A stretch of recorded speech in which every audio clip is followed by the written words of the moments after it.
یہ آپ دیکھیں کنٹینیوسلی اللہ تعالیٰ نے کئی ایک قسمیں جوڑوں کی شکل میں یاد فرما کے اینڈ پہ جا کے مقسم علیہ کا ذکر کیا ہے کہ کن چیزوں پہ اللہ تعالیٰ قسمیں یاد فرما رہا ہے۔ اللہ تعالیٰ کا ویسے ہی بات کر دینا بہت امپورٹنس رکھتا ہے، لیکن جب کوئی قسم یاد فرما رہا ہے تو اس بات میں مزید وزن پیدا کیا جا رہا ہے۔ وَالشَّمْسِ وَضُحَاهَا، قسم ہے سورج کی اور اس کی روشنی کی۔ وَالْقَمَرِ إِذَا تَلَاهَا، اور قسم ہے چاند کی جب کہ وہ سورج کے پیچھے آتا ہے۔ تلاہا فالو کرنے کو بھی کہتے ہیں، اسی لیے قرآن حکیم کے لیے تلاوت کا لفظ استعمال ہوتا ہے۔ کہتے ہیں نا قرآن کی تلاوت، تو تلاوت کا مطلب یہ ہے قرآن کو فالو کرنا۔ تلاوت کا لفظی معنی ہے ٹو فالو، پیچھے چلنا۔ تو وہ ہم قرات کو اور تلاوت کو یہ سمجھ رہے ہوتے ہیں جو زبانی پڑھ رہی ہیں قرآن کو آپ فالو کر رہے ہیں۔ جو لوگ کہتے ہیں ہم قرآن کی اتنی تلاوت کرتے ہیں، ان کو کہ تلاوت کا مطلب بتائیں کیا ہے۔ تو وہ لوگ جو پوری پوری زندگی سینکڑوں قرآن مکمل کر چکے ہوں گے، انہوں نے ترجمے سے ایک دفعہ بھی نہیں پڑھا ہوگا، اور وہ کہہ رہے ہیں ہم قرآن کی تلاوت کرتے ہیں، ان کو آپ تلاوت نہیں کر رہے ہو، بس آپ صرف دیکھ کے پڑھ رہے ہو۔ تلاوت کا جو لفظ ہے نا وہ ہے ٹو فالو کرنا۔ تو یہاں پر اللہ طرف ہمارا ہے سورج کی قسم جب وہ روشن ہو جائے، یعنی طلوع ہوتا ہے، اور جب وہ سورج غروب ہوتا ہے تو چاند اس کو فالو کرتا ہے۔ فالو کیسے کرتا ہے کہ پہلے سورج طلوع ہوا تھا، سورج غروب ہوا، جیسے ہی سورج غروب ہوا تو چاند پیچھے سے آ جاتا ہے، اس کی روشنی، وہ اس کو فالو کر رہا ہوتا ہے۔ ہماری تلاوت جو فالو کرنی ہے وہ یہی ہے کہ وہ بعض لوگ جو ہے نا قرآن پاک پڑھتے ہوئے نا انگلی یوں لے کے چل رہے ہوتے ہیں کہیں دوسری لائن میں نہ سلپ ہو جائے، تو انگلی کے ذریعے وہ ضرور فالو کر رہے ہوتے ہیں کہ ٹیکسٹ کو فالو کر رہے ہوتے ہیں۔ اس کو بھی ویسے آپ کہہ سکتے ہیں کسی معنی میں تلاوت ٹو فالو دا ٹیکسٹ، لیکن ٹیکسٹ کو فالو کرنے کا یہ مطلب ہے کہ اس میں جو لکھا ہے اس پہ عمل کرنا ہے۔ اس کی مثال آپ یہ سمجھیں، اگر روڈ کے اوپر یہ لکھا ہو کیپ لیفٹ، اور آپ اس سائن بورڈ کو پڑھ کے منہ سے کہتے رہے کیپ لیفٹ، اور آپ کا اسٹیئرنگ رائٹ پہ جا رہا ہو، تو آپ لا کہتے رہے کہ میں نے پڑھا ہے، وہ کہ جناب یہ پڑھنے کے لیے نہیں تھا، اس پہ عمل کرنے کے لیے تھا۔ پڑھنے کا تو آپ کو فائدہ تب تھا کہ جب آپ اس پہ عمل بھی کرتے، کہ چلیں اگر آپ کیپ لیفٹ کہہ رہے تھے تو اپنے آپ کو حاضر رکھتے ہوئے لیفٹ پہ رکھتے بھی۔ آپ جا رہے ہیں دوسری سائڈ کے اوپر اور پڑھ رہے ہیں کیپ لیفٹ۔ قرآن کے ساتھ بھی یہ ہو رہا ہے، قرآن کی تلاوت کر رہے ہوتے ہیں، قرآن حکیم میں آیت آتی ہے لعنت اللہ علی الکاذبین، خود اپنے اوپر لعنت بھیج رہے ہوتے ہیں کیونکہ خود جھوٹ بول رہے ہوتے ہیں۔ قرآن جب یہ کہہ رہا ہے جھوٹوں پہ اللہ کی لعنت، اور جو تلاوت کرنے والا خود جھوٹا ہے، تو وہ کس پہ لعنت بھیج رہا ہے؟ اپنے آپ کے اوپر۔ تو اگر اس کو یہ پتا ہوگا کہ اس کا مطلب کیا ہے اور میں نے اس کو فالو کرنا ہے تو میں نے اس سے بچنا ہے۔ اس طرح سورہ حجرات میں اگر کوئی شخص پڑھ رہا ہے کہ جو شخص اپنے بھائی کی غیبت کرتا ہے تو وہ گویا کہ مردہ بھائی کا گوشت کھا رہا ہے، تو یہ اس کو جب ترجمہ پتا ہوگا تو تبھی وہ اس کام سے بچے گا نا۔ سورہ نساء پڑھتے ہوئے اگر کسی کے سامنے یہ آیت آئے گی کہ جو لوگ یتیموں کا مال ناحق کھاتے ہیں وہ دوزخ کی آگ اپنے پیٹ میں بھر رہے ہیں، اب یہ تلاوت کرنے والے کئی لوگ ہیں جنہوں نے اپنے یتیم بھانجوں کا، بھتیجوں کا مال دبایا ہوا ہوتا ہے، داڑھی بھی ہوتی ہے، حاجی بھی ہوتے ہیں، نمازی بھی ہوتے ہیں، قرآن کی تلاوتیں بھی کر رہے ہوتے ہیں، حرام خوریاں اسی طریقے سے چل رہی ہوتی ہیں، کیونکہ قرآن کو وہ فالو نہیں کر رہے ہوتے، بس صرف قرآن کے ٹیکسٹ کو دیکھ کے پڑھ رہے ہوتے ہیں، تلاوت نہیں کر رہے۔ آمدہ کو کہنا تلاوت کی ہے، اس کو بتاؤ تلاوت کا معنی کیا ہے۔ تلاوت کہتے ہیں پیچھے چلنے کو، اور یہ قرآن میں ہے وَالْقَمَرِ إِذَا تَلَاهَا، اور چاند جب کہ وہ سورج کے پیچھے آتا ہے، یعنی سورج غروب ہوتا ہے اس کے بعد اگلا نمبر چاند کا لگ جاتا ہے۔ وَالنَّهَارِ إِذَا جَلَّاهَا، اور قسم ہے دن کی جب وہ آفتاب کو روشن کر دیتی ہے۔ ویسے تو سورج کی وجہ سے روشن ہوتا ہے دن، لیکن چونکہ آپ کو پتا ہے قرآن پاک لٹریچر کی بک ہے، تو لٹریچر میں اس طرح کی باتیں کی جاتی ہیں۔ ایون میں نے آپ کو کئی بار بتایا کہ سورج تو غروب ہوتا ہی نہیں ہے، لیکن آپ سن سیٹ یا سن رائز لکھیں تو آپ کو گوگل میں بھی سن سیٹ اور سن رائز کا ٹائمنگ ملے گی ود رسپیکٹ ٹو زمین۔ تو ریلیٹیولی گفتگو کی جاتی ہے لٹریچر کی زبان۔ واللیل اذا یغشاہا، اور اس کی وجہ یہی تھی کہ اگلی آیت میں اللہ تعالیٰ نے جو مثال بیان کی ہے نا اس کے ساتھ اس کو میچ کرنے کے لیے اور رات کی جب وہ اسے چھپا لیتی ہے. یعنی رات جو ہے وہ آ کے سورج کو چھپا لیتی ہے. یعنی رات کا آنا سورج کا غروب ہونا ہے, اور دن کا نکلنا سورج کا نکلنا جو ہے وہ دن کا آنا ہے. والسماء وما بناها, اور آسمان کی اور اس آسمان کو بنانے والے کی قسم. والارض وما طحاها, اور زمین کی قسم اور اس کو بچھونا بنانے والے کی قسم. یعنی اس کو رہنے کے قابل بنایا, ورنہ ہر سیکنڈ میں 2 زلزلے آتے ہیں زمین پہ. اللہ تعالیٰ نے ان کا ایمپلیٹیوڈ لمیٹڈ رکھا ہے, ادروائز یہاں زمین پہ آپ سٹیبل نہیں رہ سکتے. وَنَفْسٍ وَمَا سَوَّاهَا, اور قسم ہے انسانی نفس کی اور اس کو درست کرنے والے کی, یعنی اللہ کی. فَأَلْهَمَهَا فُجُورَهَا وَتَقْوَاهَا, پھر اللہ نے اس کے یعنی نفس میں برائی اور نافرمانی دونوں کی تمیز ڈال دی ہے. وہ اس کو اس کی انسٹنکٹ میں الہام کر دیا, اسے پتہ ہے یہ اچھا ہے یہ برا ہے. یہ 8 آیات کے اندر اللہ تعالیٰ نے مختلف قسموں کو جوڑوں کی شکل میں یاد فرمایا.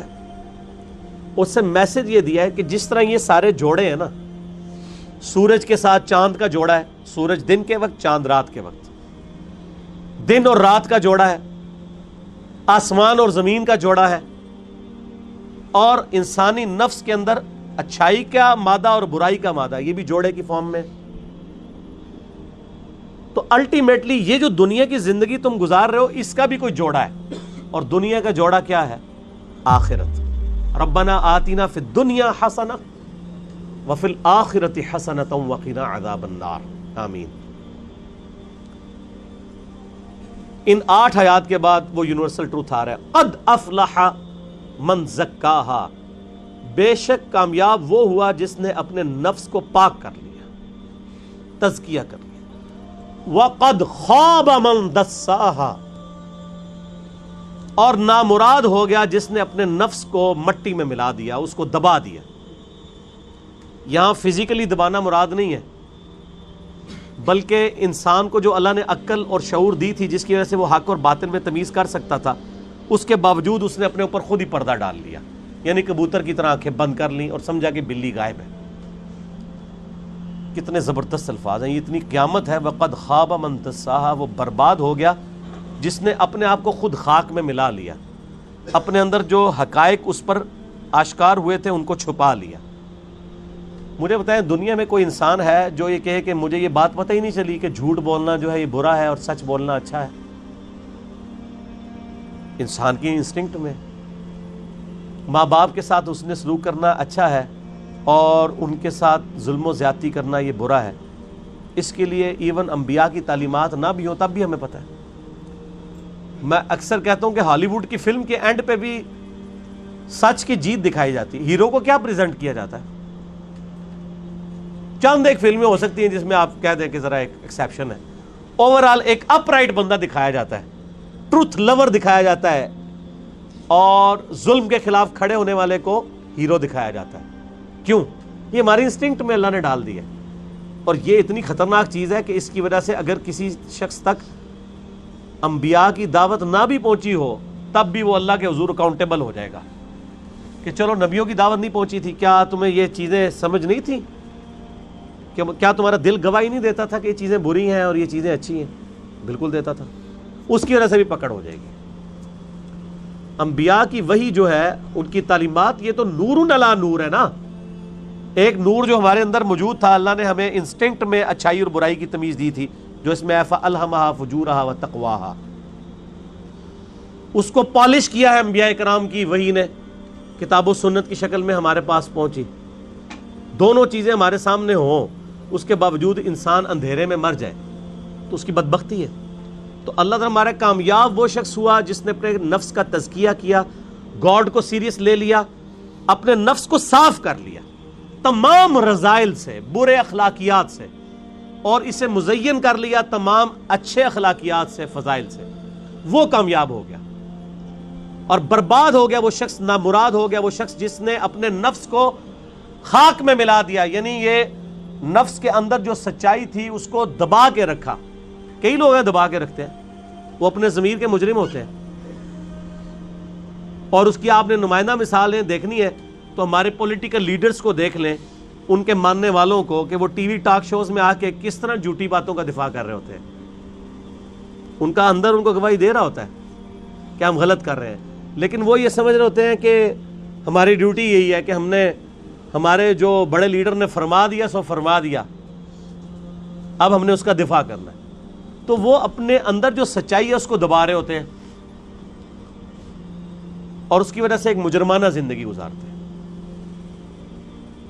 کذبت ثمود بطغواہا، یہ تو ایک انڈیویجول کا ذکر ہوا تھا. اب ایز اے قوم بھی کسی کے اندر ایسی برائی ہو سکتی ہے کہ وہ اپنے اچھائی والے معاملات کو دبا دے اور برائی والے معاملات کو آگے لے کے چلے. اس کی ایک نمائندہ مثال حضرت صالح علیہ السلام کی قوم سمود کا ذکر اللہ نے کیا ہے کہ سمود نے بھی سرکشی کی تھی اور وقت کے پیغمبر کو جھٹلایا تھا ایز اے قوم. اس نے، قوم سمود نے جو اتنی بڑی سچائی ان کے سامنے ہی جھٹلا دی. وہ کیا تھی سچائی؟ قرآن حکیم میں ذکر ہے. انہوں نے اپنے منہ سے بول کے کہا تھا کہ اے صالح علیہ السلام، اگر یہ سامنے جو پہاڑ ہے اس میں سے ایک اونٹنی نکل آئے ہم آپ پہ ایمان لے آئیں گے. پہاڑ میں سے اونٹنی نکل آئی، مردہ میں سے زندہ نکالنا اللہ کے لیے کو مسئلہ ہے. پھر وہ منکر ہو گئے، الٹیمیٹلی ان پر عذاب آ گیا. اذ انبعث اشقاها، جب ان میں سب سے بڑا شکی کھڑا ہوا، فقال لهم رسول اللہ ناقۃ اللہ وسقیاها، تو وقت کے پیغمبر صالح علیہ السلام نے ان سے کہا اللہ سے ڈرو، یہ اللہ کی اونٹنی ہے، اس کی پانی کی باری مقرر ہے. ایک دن باری مقرر تھی، اونٹنی نے اس چشمے سے پانی پینا ہوتا تھا، اور دوسرے دن قوم پانی بھرتی تھی. تو ان میں سے جو بڑا بدبخت تھا اس نے کھڑے ہو کے اونٹنی کو قتل کر دیا کہ جی ہم دونوں دن حامی کریں تاکہ ہمیں جو ہے وہ اس تکلیف سے نہ گزرنا پڑے جو ہمیں یہ لائن میں لگنا پڑتا ہے. تو اب وہ چونکہ اللہ کی اونٹنی تھی اس کی وجہ سے پھر اللہ تعالیٰ نے ان پہ عذاب بھیج دیا. فَكَذَّبُوهُ، انہوں نے جھٹلایا پیغمبر کو، فَعَقَرُوهَا، اور اونٹنی کی کونچے کاٹ دی، یعنی اونٹنی کو قتل کر دیا، اس کی رگیں کاٹ دی. فَدَمْدَمَ عَلَيْهِمْ رَبُّهُمْ بِذَنبِهِمْ، تو تمہارے رب نے ان کو تباہ و برباد کر کے رکھ دیا ان کے گناہ کے سبب. فَسَوَّاهَا، اور سب کو خاک میں ملا دیا. اللہ کا عذاب پھر ان کے اوپر آیا اور اللہ نے ان کو تباہ و برباد کر دیا. اور اس کے بعد کیا اللہ تعالیٰ فرما رہا ہے، وَلَا يَخَافُ عُقْبَاهَا، اور ہمیں کوئی خوف نہیں ہے جو کچھ ہم نے ان کے ساتھ کیا، ہمیں اس بات پہ کوئی خوف نہیں ہے. ہم نے پیدا کیا تھا، ہم نے ان کو برباد کر دیا، ہمیں کسی کا ڈر نہیں ہے کہ ہم سے آ کے کوئی بدلہ لے سکتا ہے. وَلَا يَخَافُ عُقْبَاهَا، ان کو تباہ کرنے کا ہمیں کوئی خوف نہیں ہے. دنیا میں تو کوئی کسی کے ساتھ کوئی معاملہ کر دے اسے ڈر لگا رہتا ہے اس کے پچھلے بدلہ لیں گے. اللہ فرماتا ہے کہ جس کو ہم تباہ و برباد کر دیں ہم پہ کسی کا خوف نہیں ہے. ہم نے جس کے ساتھ جو کرنا ہے وہ کر دیا، ہم سے کوئی بدلہ نہیں لے سکتا. اللہم اجرنا من النار، اللہم اجرنا من النار. اسی کانٹیکسٹ میں ایک حدیث بھی ہے المستدرک للحاکم میں صحیح سند کے ساتھ، سنن نسائی الکبریٰ میں بھی صحیح سند کے ساتھ. میں نے اپنے کربلا والے ریسرچ پیپر میں بھی وہ حدیث ڈالی ہے. اللہ کے محبوب صلی اللہ علیہ وآلہ وسلم نے فرمایا سیدنا علی سے، اے علی تیری مثال میری امت میں قوم صالح کی اونٹنی کی سی ہے. جس طرح قوم صالح کی اونٹنی کو قتل کیا تھا ایک بدبخت نے، آپ علیہ السلام نے فرمایا کہ انسانی تاریخ میں دو بڑے بدبخت ہیں. پہلا وہ تھا جس نے صالح علیہ السلام کی اونٹنی کو قتل کیا، اس کی وجہ سے اللہ کا عذاب آ گیا. اور میری امت میں اس لیول کا بدبخت وہ ہوگا جو اے علی تمہیں قتل کرے گا اور تمہارے سر کے خون سے تمہاری داڑھی کو رنگ دے گا. تو آپ اندازہ لگائیں کہ سیدنا علی کے قتل کو، ان کی شہادت کو نبی علیہ السلام نے تشبیہ دی ہے اللہ کی اونٹنی کو قتل کرنے کے مترادف. کیوں؟ جب قوم صالح نے اس اونٹنی کو قتل کیا تو اس کے بدلے اللہ کا عذاب آ گیا. اس امت نے جب سیدنا علی ابن ابی طالب کو قتل کیا تو اس امت پہ بھی اللہ کا عذاب آ گیا کہ اس کے بعد یہ امت کسی ایک امام پہ جمع نہیں ہو سکی. اللہ یہ کہ ایک امام محمد مہدی والا معاملہ قرب قیامت میں ہوگا، وہ بھی ایک معجزانہ ہوگا. اس میں کوئی امت کی ایفرٹ شامل نہیں ہے. تو آپ علیہ السلام نے فرمایا دو بدبخت ہے, ایک وہ جس نے قوم سمود کی اونٹنی کو قتل کیا, اور میری امت کا بدبخت وہ ہے جو سیدنا علی کو قتل کرے گا. بلے شالوں کی ہنس کے یار منا لیں دے,